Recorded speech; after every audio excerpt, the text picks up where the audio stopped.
বন্ধুরা, এই ভিডিওটিতে আইএসএল ইন্ডিয়ান ফুটবল নিয়ে অনেক গুরুত্বপূর্ণ আপডেট দেওয়ার আছে, তাই সময় নষ্ট না করে সরাসরি ভিডিওতে আসি। এইবার সত্যিই বিরক্ত লাগছে, আইএসএল নিয়ে আরও একবার নতুন নাটক শুরু হলো। সবার প্রথমে আইএসএল এর সমস্ত ক্লাব রাজি হয়েছে যে আমরা আইএসএল খেলবো। তারপরে কিছু কিছু ক্লাব তাদের দাবি হচ্ছে যে তাদের ক্লাবের প্লেয়াররা যদি পে কার্ড বা স্যালারি কার্ড না নেয়, তাহলে সেই ক্লাবগুলোর কিন্তু এই বছর আইএসএল খেলা সম্ভবই না।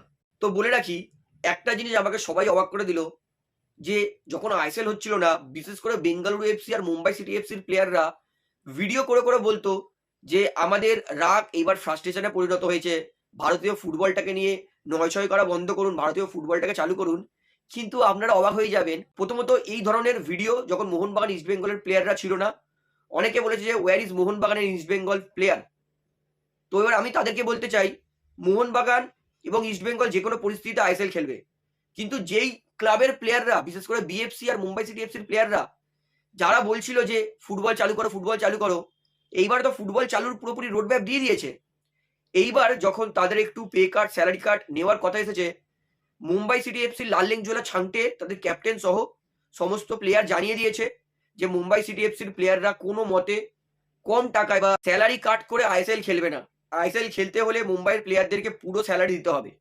এবং আরও ইন্টারেস্টিং, যে এই বেঙ্গালুরু এফসির প্লেয়াররা এই হুজুগটা বেশি নিয়েছিল, এবং অবশ্যই এটা নেওয়া উচিত, কিন্তু এইবার যখন আইএসএল এ 20% যখন বেঙ্গালুরু এফসি নিজের প্লেয়ারকে পে কাট করার কথা বলেছে, বেঙ্গালুরু এফসির প্লেয়াররা ডিসকাশনের জন্য আরো এক সপ্তাহ সময় নিয়েছে।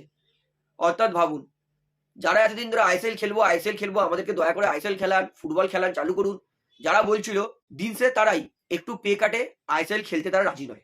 মুম্বাই তো সরাসরি জানিয়ে দিয়েছে, বিএফসি জানিয়েছে, যদিও আমার যদি এই ভিডিওটা আপনারা শেয়ার করে সবাইকে যদি জানান বাস্তবতাটা, তাহলে বেঙ্গালুরু এফসি রাজি হয়ে যাবে প্লেয়ারগুলো। কারণ যারা এতদিন ধরে আইএসএল আইএসএল করে নাচানাচি করছিল, তাদেরও কিন্তু এবার আমাদের মুখোশটা খুলতে হবে। অবশ্যই ভিডিওটা শেয়ার করবেন। তো আরও ডিটেলসটা বলি, তো এফসি গোয়া তারা কিন্তু রাজি হয়ে গেছে যে তারা স্যালারি কাটে আইএসএল খেলবে। কেবিএফসি মানে কেরালা ব্লাস্টার আর চেন্নাই এফসি, তারাও অলমোস্ট ফাইনালিস্ট, নেগোসিয়েশন কমপ্লিট, প্রায় 90% কনফার্ম যে তাদেরও প্লেয়াররা স্যালারি কাটে খেলবে। নর্থ ইস্ট ইউনাইটেড এফসি, জন ইব্রাহিম ভাই, প্রশংসা করব, তারাও কিন্তু স্যালারি কাটে নর্থ ইস্টও খেলতে রাজি হয়ে গেছে। মোহনবাগান ইস্ট বেঙ্গলকে যারা ট্রোল করছিল যে মোহনবাগান ইস্ট বেঙ্গল কেন এই সংক্রান্ত ভিডিওতে নেই, তাদের উদ্দেশ্যে বলে দিই, মোহনবাগান ইস্ট বেঙ্গল কিন্তু সর্বপ্রথম আইএসএল খেলার জন্য নাম দিয়ে দিয়েছে, নথিভুক্ত করে দিয়েছে। অর্থাৎ দেখুন, যারা বেশি নাটক করে দিন শেষে তাদেরই নাটক বেশি দেখা যায়। সত্যি আমাকে হতাশ হতাশ করে দিলাম। 20% স্যালারি কার্ড, যেখানে সবার ক্ষতি হয়েছে।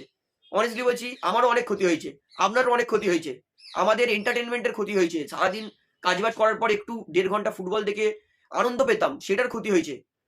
তো সবার যখন ক্ষতি হয়েছে, প্লেয়ারদেরও সামান্য একটু টাকা কাট করা দরকার। তো যাই হোক, যদি মুম্বাই সিটি এফসি রাজি না হয়, আমি মনে করি মুম্বাই সিটি এফসিকে বাদ দিয়ে আইএসএল চালু করুক। আর সময় নেই, এই সামনের সপ্তাহে চেয়েছে আপনার বেঙ্গালুরু এফসি সামনের সপ্তাহে অবধি ফাইনাল টাইম দিক এআইএফএ, তারপরে যে রাজি নয় তাকে বাদ দিয়ে আইএসএল শুরু করুক। যে আইএসএল খেলবে না তাকে ডিমোটিভেট করে দেবে পরের সিজন আই লিগে, এটাই বেস্ট অপশন হবে, আর কোনো অপশন নেই। তো এইবারে বলি, আইএসএল ক্লাবগুলোকে কিন্তু ওয়ার্নিং দিয়েছে ফিফ প্রো মানে ইন্টারন্যাশনাল ফুটবল প্লেয়ার অ্যাসোসিয়েশন, যে যাতে আইএসএল ক্লাব কোনো মতেই প্লেয়ারদেরকে বাধ্য না করে যে তোমাদেরকে স্যালারি নিতেই হবে, জোর জবরদস্তি না করে, যাতে নেগোসিয়েশন যদি প্লেয়ার আর যেমন এফসি গোয়ার মধ্যে হয়েছে, প্লেয়ার আর ম্যানেজমেন্টের নেগোসিয়েশনে দুপক্ষই রাজি হয়েছে। তো ফিপ্রো বলছে আমরা সেটাতে রাজি আছি, কিন্তু যদি কোনো ক্লাব জোর জবরদস্তি করে যে তোমাদেরকে নিতেই হবে না তো ক্লাব থেকে বার করে দেবো, এটা যদি করে তাহলে কিন্তু ফিফা এবং এআইএফএফ দুজনই সেই ক্লাবকে দণ্ডিত করবে। অর্থাৎ ফিপ্রো পুরোপুরি সাবধান ওয়ার্নিং দিয়ে দিয়েছে যাতে আইএসএল ক্লাবগুলো কোনো মতে আইএসএল এ যে সমস্ত প্লেয়াররা প্লেয়ার কার্ড, স্যালারি কার্ড নিতে চাইছে না, তাদের সঙ্গে যেন জোর জবরদস্তি না করে, এবং তাদের সঙ্গে জোর জবরদস্তি করলো এবং তারা যদি ফিপ্রোকে কমপ্লেন করে দিল, ক্লাবের কিন্তু ব্যান্ড বেজে যাবে। অর্থাৎ ফিপ্রো কিন্তু পরিষ্কার করে দিয়েছে যে স্যালারি কার্ড, পে কার্ডের জন্য কোনো ক্লাব কোনো প্লেয়ারদেরকে ন্যূনতম ফোর্স করতে পারবে না, নেগোসিয়েশন করতে পারবে কিন্তু তার বেশি নয়। অর্থাৎ ভাবুন, যেই প্লেয়াররা এতদিন ধরে আইএসএল ভারতীয় ফুটবল নিয়ে চিন্তা করছিল, দিন শেষে সামান্য টাকা যখন কাট করা হবে তাদের কথায়, তাদের কাছে তারাই রাজি নয়। তো অবশ্যই ভারতীয় ফুটবল ফ্যানদের কাছে রিকোয়েস্ট করবো, সেই সমস্ত প্লেয়ারদের মুখোশ খুলুন যারা এতদিন ধরে ফুটবল ফুটবল করে চেল্লামিলি করছিল, যেটা করা উচিত, কিন্তু দিন শেষে যখন তাদের একটু স্যাক্রিফাইস করার কথা হলো, তারা কিন্তু স্যাক্রিফাইস করছে না। তো এটা আমার পার্সোনাল ওপিনিয়ন, ভুল হতেও পারি।